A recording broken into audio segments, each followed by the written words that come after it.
Okay, I think I'm going to get started now. My name's Jim Cavaleris. I'm a development lead in the Windows team in the device and networking team working on the Device Foundation, which is core infrastructure for supporting devices and drivers on Windows. I want to thank you all for coming out. I know this is the last hour, and I know it's been a long day.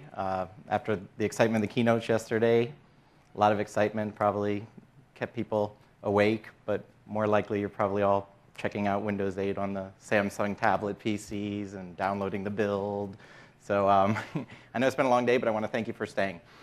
So this talk, I want to talk about designing great devices and drivers, which it's the end-to-end process by which you start with your hardware and you get to the full user experience, which might involve an application, also along the way, the development of your drivers. What I really want to talk about is navigating the set of decision points in the process of designing your devices and drivers, and even the application experience, so that the whole experience works well with Windows. Now, in the hardware track, we have a series of talks that are describing the device lifecycle. This talk is very specifically about the design and the development phase of the design lifecycle. So you'll see talks in the next couple of days in this track. Keep in mind where they fall into the life cycle and which ones you want to attend.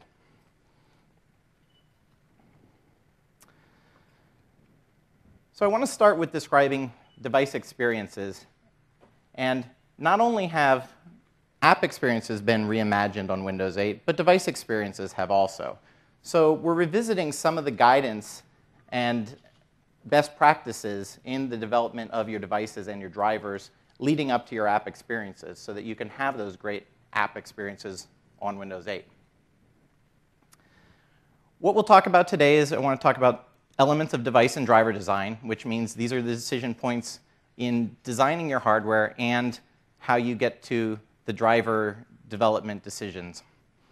We'll talk about device interfaces, and this is pretty important because this is how the app experiences will interact with your devices. So we'll go into some detail on that, and I'll be able to point you at some additional references for that. Finally, we'll talk about the app experiences and how you get your app experiences on Windows 8 and putting it all together to create a good end-to-end experience. So by the time you leave, you'll have the understanding of device and driver design all the way from setup to software, all the way from your hardware to the application experiences that light it up. And you'll have a good understanding of the best practices that will enable those first-class experiences.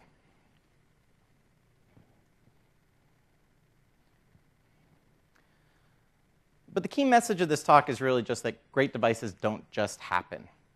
The best experiences are designed from setup to software. And so I want to iterate that it really is the entire experience that the user has that's going to set their expectations for your device and the apps that go with it.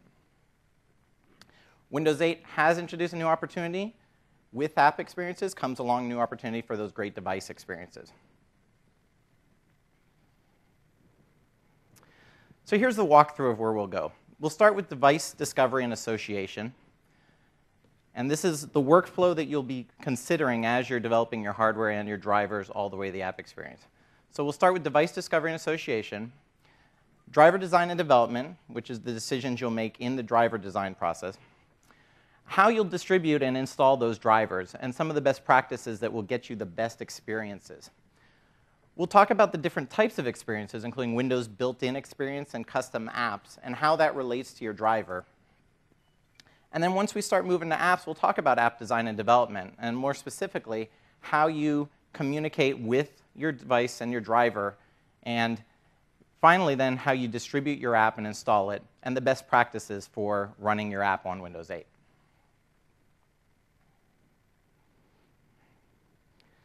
So the first section here is the elements of device and driver design. So this is really where it all begins. You have a device. It's being introduced to Windows. So now Windows needs to go through the process of discovery and association. So what is this really?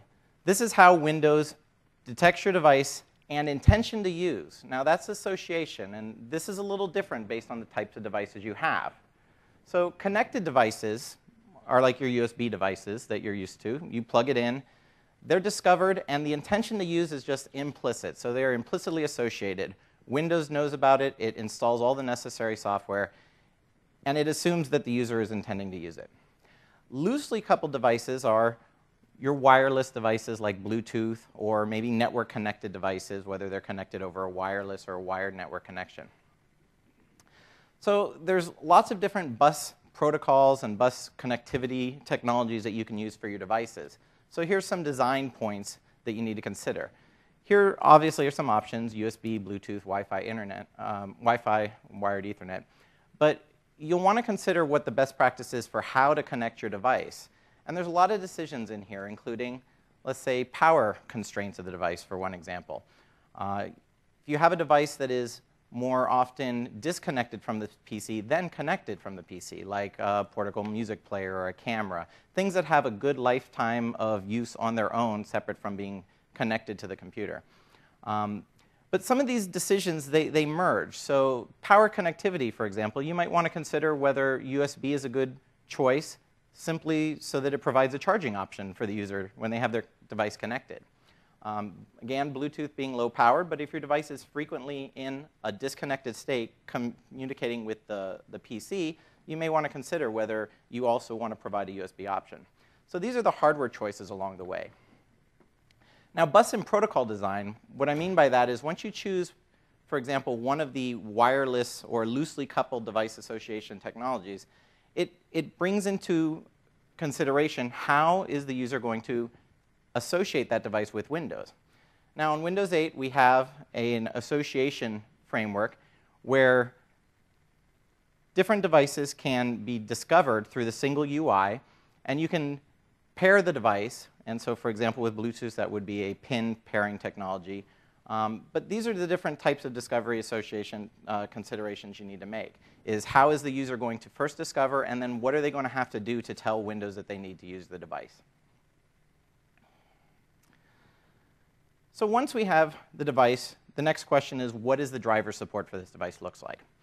Now, I've broken this down into 3 categories. And this might be a little different way of thinking about things than what you've heard before, because this is a different pivot on driver support. There's many different types of driver frameworks that are for building your driver. So we have like the WDF frameworks between user mode and kernel mode driver frameworks. There's also a lot of different driver models that you're required to use depending upon the device that you're building. So if you're building a storage driver, for example, there is a storage framework for building a storage port driver. Networking device is very similar to that. This pivot is a little different. This is in terms of a functionality point of view. Is your driver providing well-known functionality that Windows knows about with built-in experiences and that apps can code to in a very broad sense?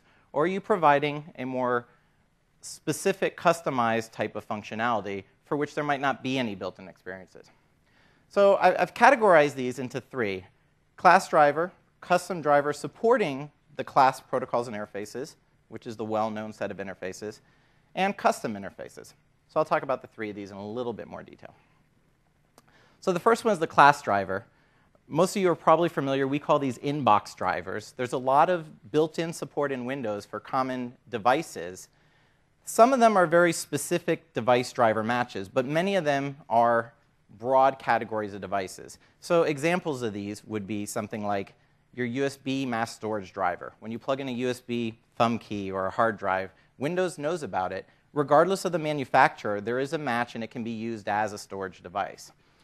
There's lots of examples of these throughout Windows. But the best practice is you should use these where available, or at least support them with your hardware, whether you decide to have a custom driver or not. The reasons are, of course, we've done all the work for you, which means there's great support for built-in experiences. They've also been tested pretty rigorously with a broad set of hardware through all our internal testing, beta programs, and whatnot. So this is really the best practice. Typically, how you identify your device is compatible with a class driver is based on the bus, and there are several class IDs in different bus technologies that will describe that it is compatible. So I have some examples here. if you're familiar with PnP hardware IDs and compatible IDs, these might look somewhat familiar to you. But the first example is PCI has a class code for a display adapter. That's a PCI VGA device, regardless of manufacturer or level of model and feature support. The next one is the USB mass storage driver match. This is not device manufacturer specific, but devices that support these protocols of mass storage should report this, and Windows will just know what to do with it. So these are your best practices, and here's some other ones. The next category I've called custom driver with class support.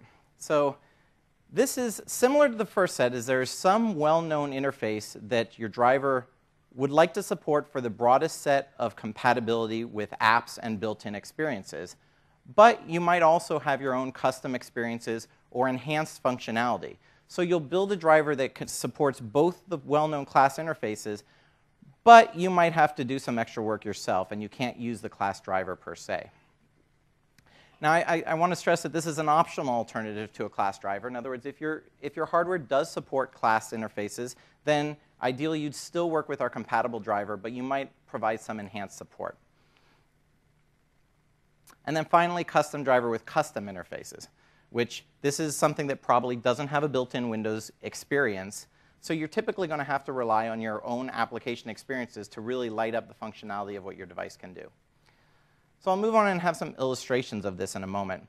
But I want to take a moment and just talk about developing your drivers. Now, I talked how each device class might have its own frameworks. Best practice is to use those. If you're developing a storage driver, use the storage interfaces. If you're developing a network driver, use the networking interfaces. There's lots of examples of these. But even if you're doing a custom driver that's completely custom with no built-in framework, or a driver model, I should say, the best practice is, of course, to use the Windows driver frameworks. So really, why wouldn't you? Especially if you can use the user mode driver framework. This is great for the stability and reliability of the system, and even for your own development purposes. It's easy to develop a driver if the impact of having a bug in your driver is not catastrophic like it might be with a kernel mode driver.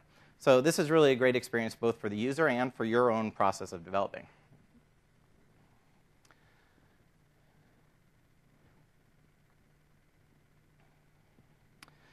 So how does your driver find your device? We've talked about devices, now we've talked about driver. Well, you have to give your device a name.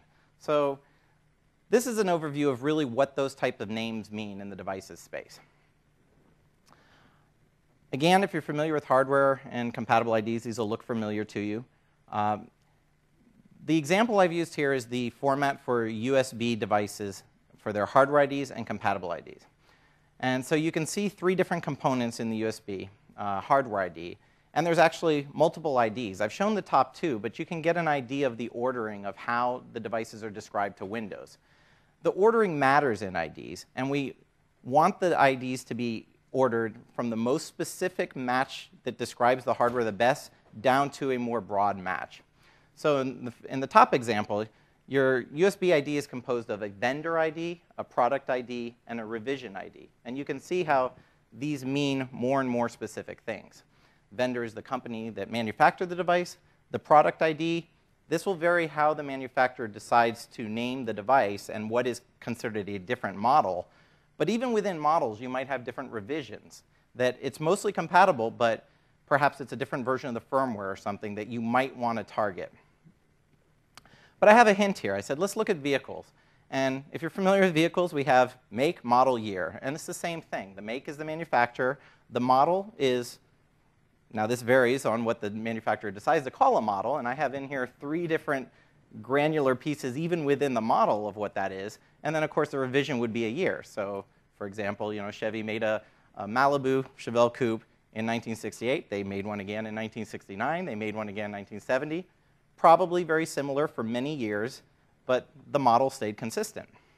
Now, it's interesting, I note even within there, you can see three different levels of perhaps how specific it is.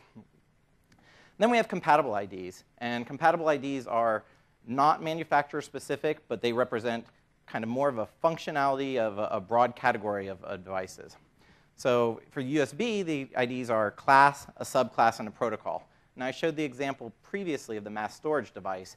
That's how mass storage devices are identified to Windows, is they support the storage class with different subclass and protocols of how exactly to communicate with the registers on the device. If we go back to cars, we have the same thing. We have an auto. Well, it's car is the class. It's not a truck. It's a car. Mid-size versus full-size. And then let's get very specific. Two-door. I could have a four-door mid-size or two-door mid-size, but they're both mid-size. So based on how you target the device, you have many options. So that's something to keep in mind, because this is how we'll match drivers and also metadata for your device to identify it.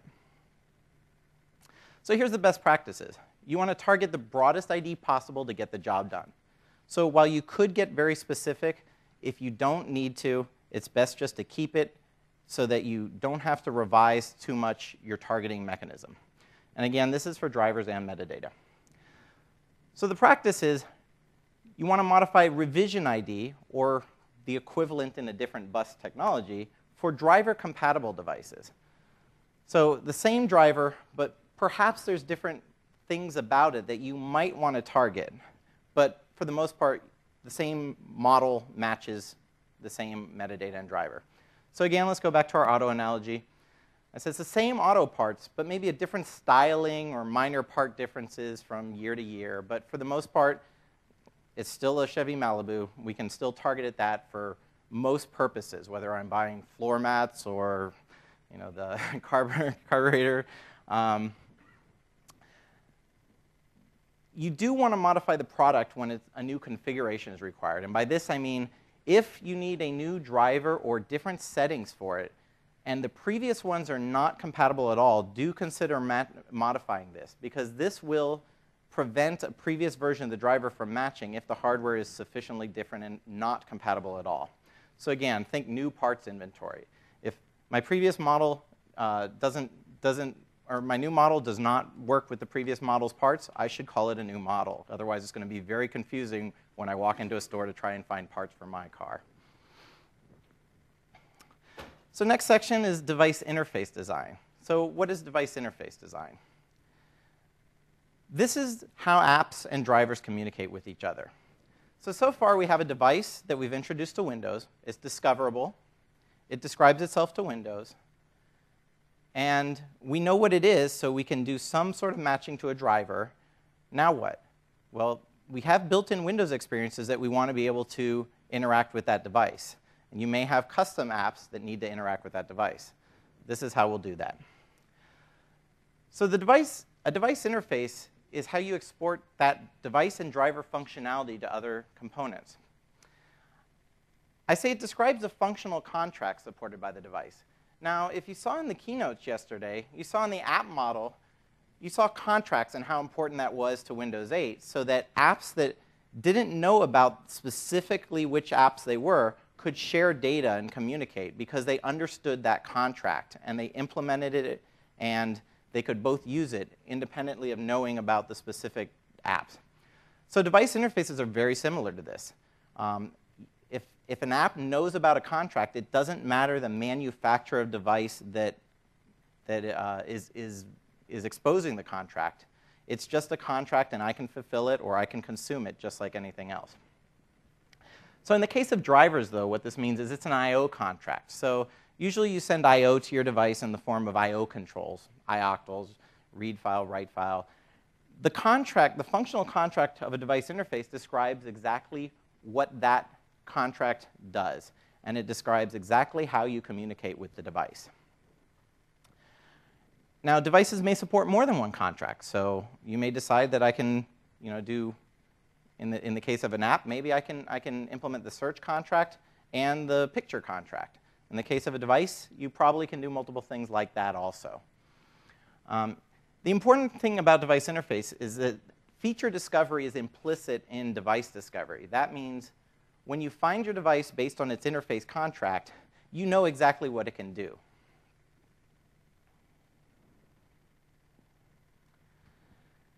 An important takeaway in this is device interfaces is how we've exposed devices in both traditional desktop experiences, but also Metro-style apps. Device interfaces are the unit of describing a device. So when you want your Metro-style app to discover a device, it's the device interface that you're looking for, and that's how you're going to be able to pair your app to the device.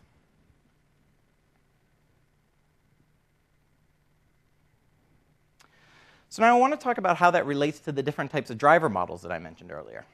So here's the class driver category that I mentioned.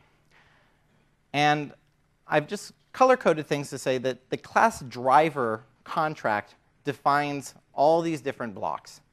And I've identified which ones are built into Windows. So for example, the class driver as an inbox driver is built into Windows, and it implements some device interface class, which is described by the class contract. So this could be example storage or something like that. The built-in Windows experiences also ship in the box, and they also adhere to that class-defined contract. Now, off on the side, I've also included class-compatible apps, which they don't ship with Windows, perhaps, but they still know how to use that device.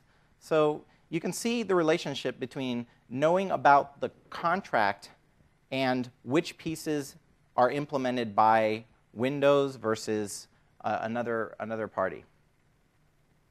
It gets a little more interesting when we move on to the next category, which is the custom driver with class support.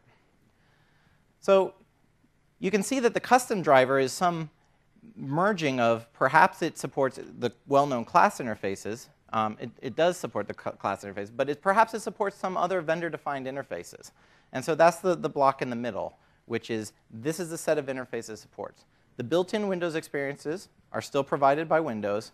Class-compatible apps and built-in experiences both know how to adhere to the class contract, but perhaps there's some custom apps that can do all the class contract, but really light up more for this very specific device.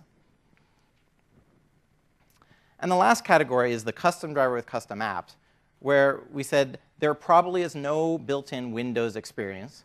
There's probably no such thing as a class-compatible app, because this is a very specific contract that is most likely defined for the purpose of a vendor-defined custom app communicating with a custom driver. In this category, everything is defined by that custom class, and all the components are distributed by a device vendor.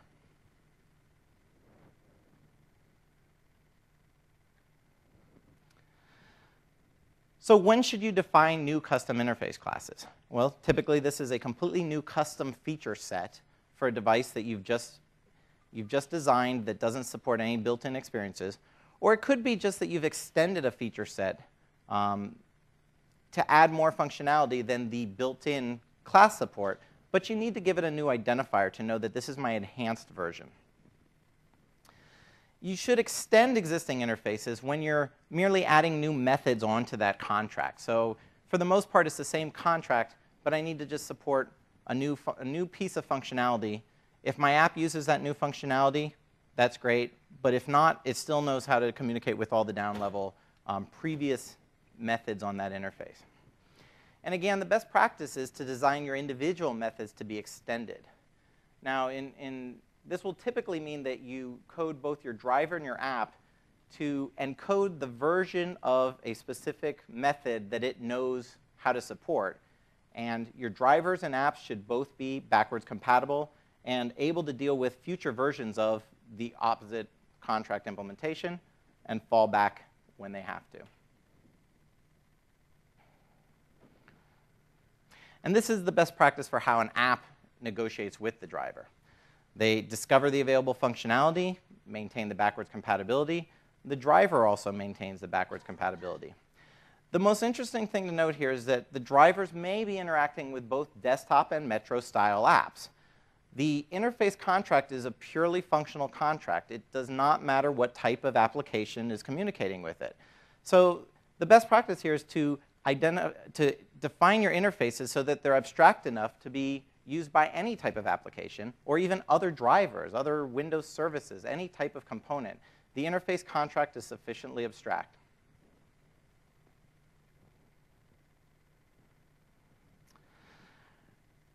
I want to take a few minutes also to talk about app experiences. Now, I've started to kind of scratch the surface a little bit on your desktop apps, your Metro-style apps, and what that means in terms of communicating with drivers. We're working through the workflow of designing your hardware to your drivers. We've defined your device interface so that it can be utilized by higher level application components. Now let's talk about those application components. So the key point here is that, like we've talked about, Windows 8 has introduced a new way of thinking about those app experiences. Metro-style apps. Metro-style apps for devices there's a new model for communicating with your, for showing your device experience to users. The key here is let Windows deliver that experience for you also. We'll talk about that in a moment. But first, let's talk about the typical Windows 7 experience that many of you might be using today. When the device needs a driver, we'll see many packages that both bundle the custom driver, which defines a custom interface, and a custom desktop application, all together in a single driver package. Because these applications tend to be very large, this means it can be a very lengthy process before your device is even ready to be used, because you've tied the dependency of your device's functionality to a specific experience. When these are all included with the driver package, that means that that has to come no matter what. We want to start rethinking a little bit the boundaries of a driver package. So we'll get to that in a moment. But let's talk about the Metro-style apps for devices. There's lots of talks over the next couple days about this.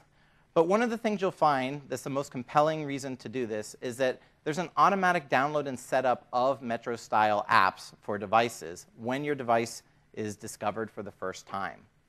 Basically, Windows does this all for you. So the best practice here is to start designing Metro-style devices and design your devices, your drivers, so that they can anticipate those future experiences. Metro-style apps for devices have some other great features. Windows will take care of the execution of your application based on whether it's being used by the user. You saw that in some of the keynotes yesterday. It's no different for devices here.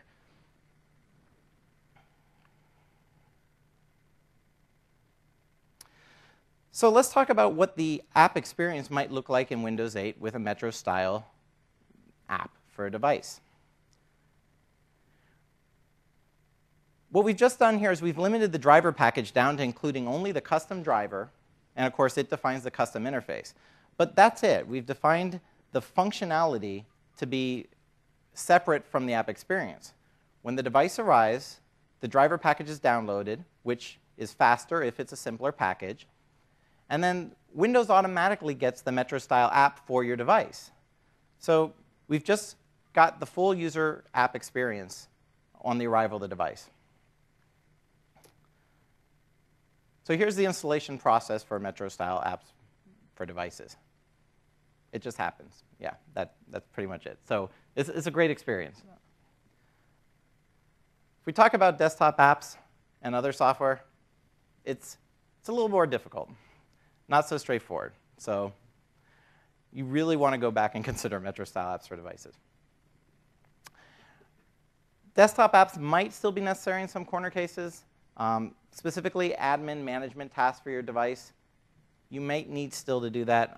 Or if it's required infrastructure for an integration of built-in experiences. And by this, I mean Windows components like services and COM components, things that are desktop software, but not necessarily the app experience.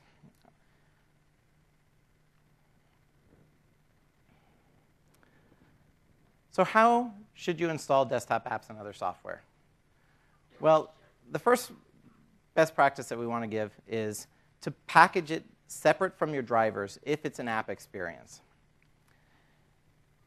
And this will mean avoiding co-installers to auto-install the apps. This is a practice today where many driver packages will include a co-installer that is executed when the driver is installed.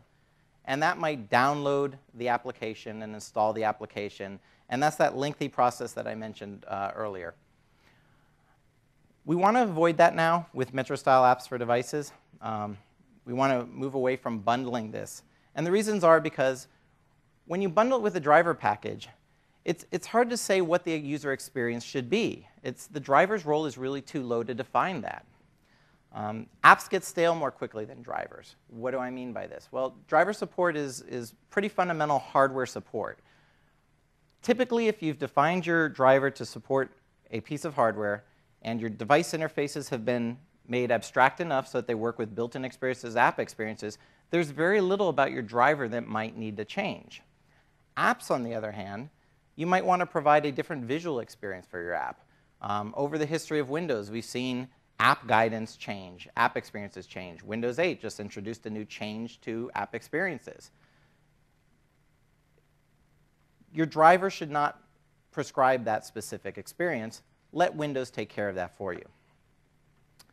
It also assumes the fixed feature set and compatibility issues. And what I mean by this is Windows is also changing. So while a certain version of Windows might include certain components and certain interfaces at the app level, those might change over time. So while we try to preserve driver compatibility and app compatibility, you are also taking kind of more dependencies on what the Windows environment looks like. I talked about assuming a specific experience. Again, you would be assuming a desktop app experience. But now with Windows 8, we have Metro-style apps. So to assume that the user needs the desktop software assumes you know at the driver level what type of experience they're using. It may be that the user is spending all their time with Metro-style apps. You would not want to package your application with a version of the driver for a user that never needs to use your desktop application. You've just created a great new Windows 8 Metro-style app. And again, I say future-proof your experience. If you separate these, your driver now can stay compatible with different releases longer and become a little bit more independent about what the app should look like. And then the final point, I say Windows scales everywhere, client to server. This goes back to the idea that you can't necessarily assume the set of features that are available. With Windows, we have everything from a full client SKU all the way down to server core, which is a very minimal set of features in Windows. It's mostly there to support infrastructure. If your device needs to be used on that, you don't really want to bundle your desktop app with the driver. So if we keep the drivers independent, we keep the driver package simple, it's more scalable to a broad set of features and scenarios for Windows. It is OK to package some components with the driver. Now, of course, this includes the driver files.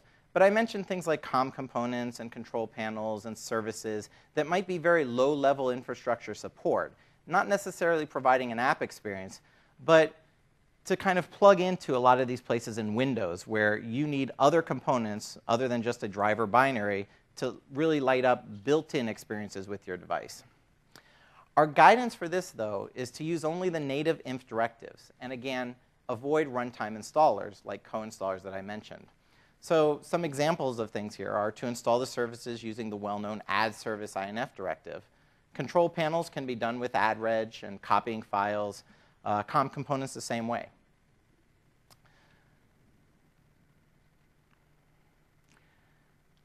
So when you keep your package simple, your driver package download is fast.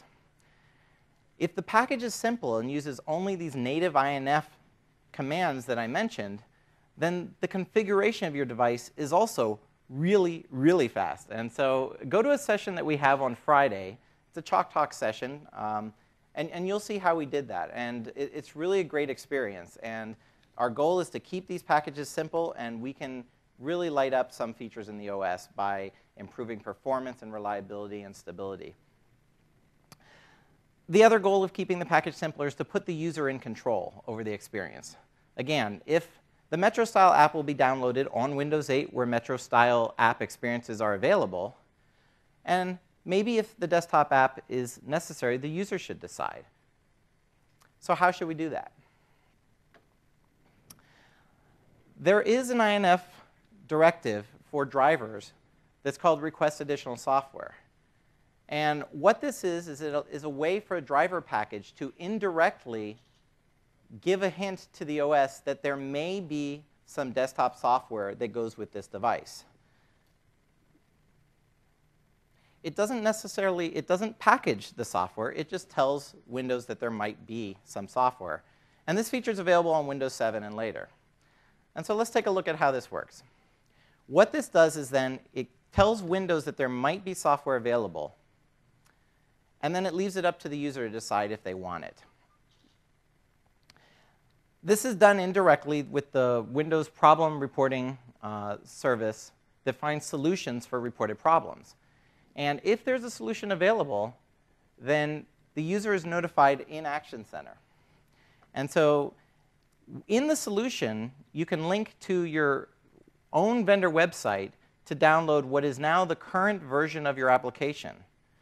So you don't need to fix the specific version by bundling it with your driver package or a specific experience. This is really a much better solution to bundling applications with the driver. And finally, it puts the user in control. Again, the user gets to decide if they want this experience. With Windows 8, after you've developed your Metro-style app, this might not be necessary. The user might not need to go download additional software. But even if they did, you want to bundle it separately so that you don't make assumptions about when is a good time to do this. Consider some of the scenarios we have now with tablet systems and metered broadband connections where you're paying for your connectivity. Or perhaps the user is now on battery power, where spending time to use that metered connection is going to both cost them money and perhaps cost them some of their battery time while they download and install the app. So if you leave it up to the user, they can decide when is the best time to do this. So let's get an idea of what that looks like on Windows 8. So we've seen that when the device arrives, we'll download a much simpler driver package faster, and we'll have Metro-style apps for devices, which automatically are acquired when the device arrives. Later, the user might decide to download the custom desktop app.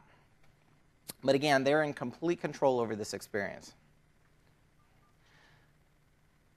So the other reason that this is good is to future-proof your experience. So what might this look like tomorrow? Well, maybe tomorrow there's a different experience that you want to provide. This separates that driver package from the experience layer. And that's really what the goal that we'd like to get across with Windows 8 is.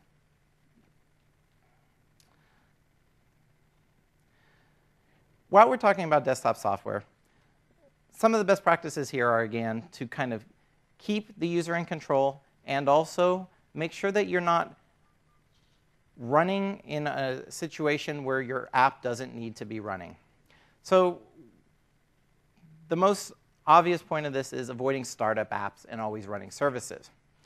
Now, the reason is why your device might not be around. And of course, I see a lot of you saying, well, no, not me. I'm inside the PC, right? Well, yes, but your device might not be around. And the reason is Windows To Go is changing the game some.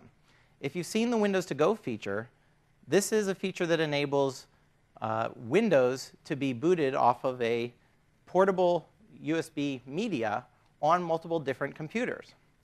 So what does this mean? This means that now what might be in this PC, if it had desktop software, that might be useful, but when I go to another computer, that's not useful at all because that device isn't there. But if all this software is running while I'm on other computers, it's really going to degrade my performance. It's going to use memory. It's really going to give a not optimal experience for the user. So the way I think about this is considering Windows To Go as if every device can be unplugged, including the most basic, fundamental motherboard devices and PCI devices. So how do you work to be optimized for these scenarios? Well, the best guidance is, of course, run only when your device is present. And one way you can accomplish this is by let Windows taking care of starting your desktop apps and services. We talked about device interfaces earlier as a functional contract, and it's a way that apps can discover what functionality is available on the system. Well, these device interfaces can also be used as a way to trigger start services, so desktop services. So for example, even if you use a custom interface class it's very obvious that this is your device.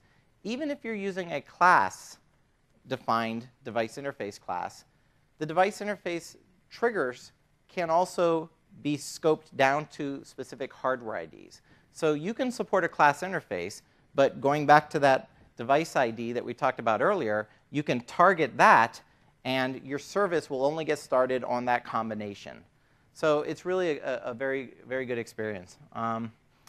Another way you can trigger start both services and desktop apps is with ETW events. So those of you familiar with driver development and driver tracing and being able to log activity of what your driver is doing with your device, you can log a custom event and then register a desktop app or service to be run when that event happens, and Windows will take care of starting it for you.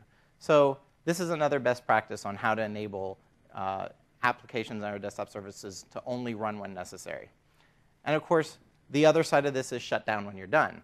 So if you register for device notifications, device interfaces, again, is a way to register for device notifications. When your device is removed, you really should stop, knowing that you'll get started again the next time it arrives. So this is really the best practice for if you have to run desktop software, how to keep the system running optimally.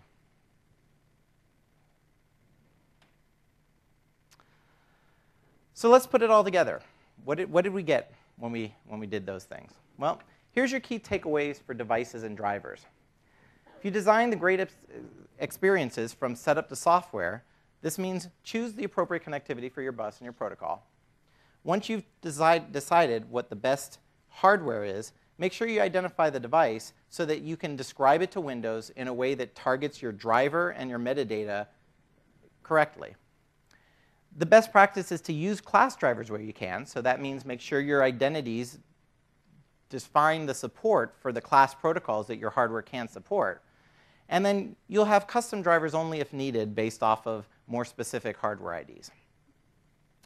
You'll communicate with apps by designing device interfaces to be abstract as possible so that you can just define functionality and have it consumed by both Metro-style apps and desktop software. And keep the driver packages simple, which is only including the driver and, of course, the support for the interface, but not necessarily the components that should take advantage of it. Those can be packaged separately, which are the key takeaways for apps. So, of course, the best practice here is develop Metro-style apps for devices whenever you can. This is going to be a great Windows 8 experience for your consumers, and they'll be able to use your device alongside all those other great experiences without having to change their way of operating with Windows. In all cases, keep the other apps separate from your driver package. Now, Metro-style apps are going to be separate from your driver regardless, but other desktop software should be kept separate from the driver, just because you can't assume when the user may or may not need it. And by doing this, you put the user in control. And not only do you want to put them in control over getting your software, you want them in control over when it runs. So let the user run your app when they need to interact with the device, or if it really needs to be present when the device is around, follow best practices for how to start it only when the device is present. So now we've got all these pieces together. We've got you all the way from designing your hardware up to how to interact with app experiences. Here's some more sessions you can go to that will help complete the picture. There's sessions, I think most of these sessions are on Friday. The first one's best practices for packaging and distributing device drivers. So this is how to build your driver package. This is going to be given by a colleague of mine, Chad Seifert. It's going to help tell you what the role of a driver package is, how components get packaged, how the driver package is targeted at the device, and about the installation process also. There's a talk also about using the Windows Driver Framework. Again, best practice, wherever you can, if you need to develop a custom driver, use the Windows Driver Framework. And of course, building Metro-style apps. The last one here is a talk on how to build Metro-style apps that connect to specialized devices. So if you have that custom driver and you're building a Metro-style app device experience, this will describe how they can interact with each other. I have some links here also. The first one talks about choosing a driver model. This is what I talked about the development best practices on how to decide whether you your device uses a specific class model, and also what types of driver models to use when developing the driver. There's a description on advantages of UMDF drivers. And of course, here are some hardware, some broad links to the Windows Hardware Device Center. On this page, I have the first one is Device Interfaces Overview. Now, this is a talk that I did at WinHEC a few years ago that was a very detailed talk on device interfaces. If you're interested in some more about how to design and the best practices for device interfaces, or even just understanding what they are and how they get leveraged by apps and other components, take a look at this one. This is a really deep overview of that. The next link is, of course, Request Additional Software. This is what we are promoting moving forward as the way to get your device desktop app experience. And of course, Trigger Start Service. This is some information on how you can make your services start only on device arrivals. With that, I want to thank you for coming and staying and making it through to the end of the first day of full sessions. I know there's a couple more days of sessions. Again, come to the ones in the hardware track. Definitely like to see you. But I want to take some questions if anybody has any questions. Yes? Is it possible to install more than one Metro-style app on one app? I guess you'd probably be best to go to the talks that really describe that. My understanding is one will get installed, but it is possible to have more than one that can use your device, but one will be installed. Does that match? One for specifically for the device, but if you're programming to account interfaces, Right, right. Okay, right. So this is Dave Roth, colleague of mine in the device platform group. What Dave said is, of course, you'll have one for a very specific device. So if you're targeting a Metro-style app at your specific device, that's a one-to-one pairing. If your device supports a class interface, those apps, you can be paired with multiple apps because they all are speaking to the same common class interface. That's kind of those boxes on the side of my diagram. So what he mentioned right there are the examples of webcams. There's a Windows runtime set of APIs for communicating with webcams. Any app can use those. So that doesn't have to be paired so tightly with your device. Anything else? Oh, sorry. Over here? Yes. Are you going to restrict driver development for touch devices? And for something like make a custom driver for in-class? I actually don't know about that. That's probably a question. I mean, if you come see me afterwards, I'll try and find you the right person. Or if there's a touch talk, we can try and find who that is. But yeah, that's more specific to like specific device classes and what the rules are for each of those classes. So I'm not familiar with that for touch. There's one here. Yeah. For the ARM, because ARM has the MIPI and HP bus, so does the Win8 WDF will support those kind of bus drivers? And the second question is, can developer can hook the filter driver on the MIPI or the HP bus for the ARM component? Okay, so the first question was about the ARM platform and if the WDF driver model would support developing bus drivers for ARM. I think the best place to answer that, Peter's not here, is he? Come see me afterwards. There's a talk I think I can point you at that is very relevant for that. And I guess the question was about filter drivers and hooking.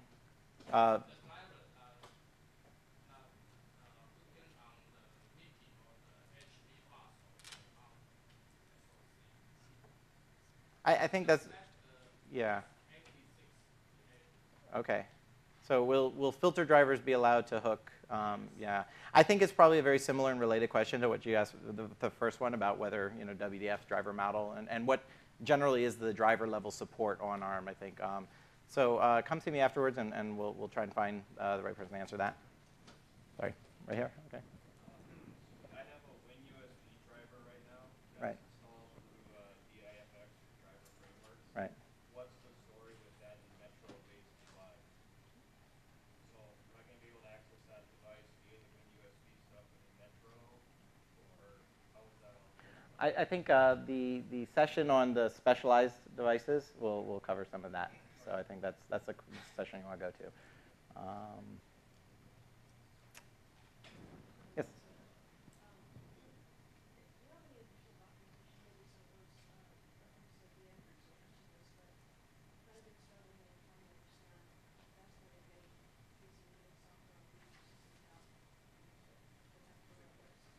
Right.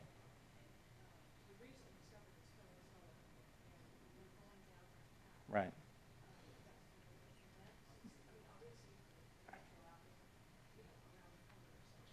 Well, so on Windows 8, the Metro app is, here. So right, but so, yeah.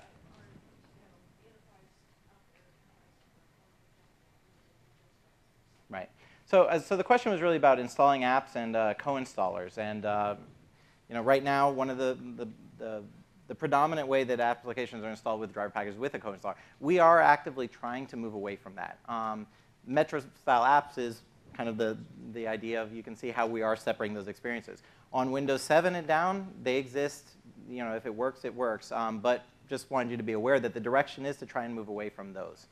So in future versions, we would really like to get away from co-installers. Yeah. Yeah. Okay.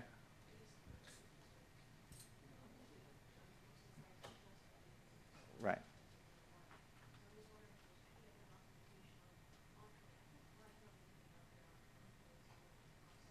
Okay. There is documentation on co-installers. I can point you to some. I mean, again, the co-installer is a pretty low-level way to hook into the device installation process. I mean, it's one of the reasons we're kind of discouraging it is because it is very deeply integrated with device installation. So it has a lot of potential to cause poor experiences, actually fragility problems, reliability. So I can find you documentation, but again, like I said, this guidance is that the request additional software is a way for the user to go get it in a not, in a way that's separate from the device installation experience itself. Yeah, definitely come see me afterwards. Sorry.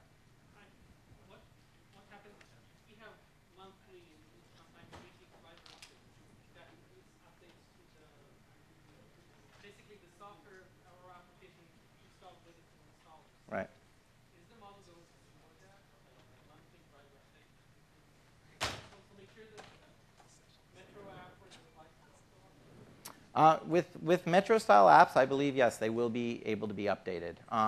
That's much different than it is today with the traditional ones, because so the question was about updating drivers and what the support is for updating drivers on a weekly, monthly schedule is. Now, if you're talking about apps, then if the reason you're updating your driver so frequently is because of the bundled apps, that's kind of, again, the motivation to separate those things out. So hopefully, moving to Metro-style apps with a model that supports updating independent of the drivers means your driver stays more stable than needing to be updated so frequently. Updating drivers already today is a little difficult because even though we have Windows Update, the policy for distributing drivers on Windows Update is that if the device has a driver, then it does not get updated. So you'll get the best driver the first time, but after that, Windows Update will not aggressively push down updates to a driver if the user already has one. So this is one of the reasons why you get stuck in this, how do I update my app? Well, we don't want to be so aggressive about drivers, but you do recognize that the app situation changes much more frequently. So getting those apart is kind of the first step to getting them on a more tailored update strategy. Any other questions? Yes. Oh, right here. Yep. So still Diffex is simpler device installer. Right.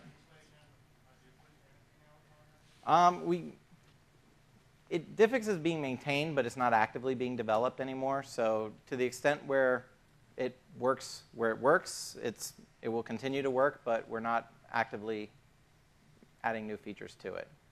So what's Alternative for, I mean, it will continue to work as is. Okay. Yeah, it's just, like I said, it's not being enhanced anymore to support. See, Diffex is the same sort of situation. It was bundling apps and drivers together. So we're again, we recognize that was a solution, but moving away, we want to try and really advocate Metro-style apps where you don't need a driver package hook and an app hook and to get both of them down. Both come through separate delivery channels, and they both get updated independently. So that's the idea moving forward. Second one here.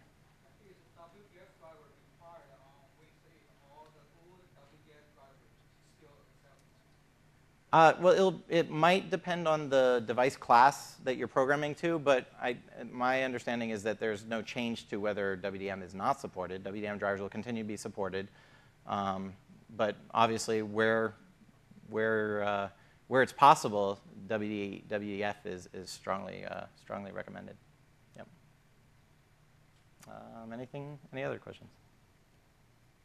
Okay. Well, thank you. If you have anything else, you want to come see me afterwards? Thank you.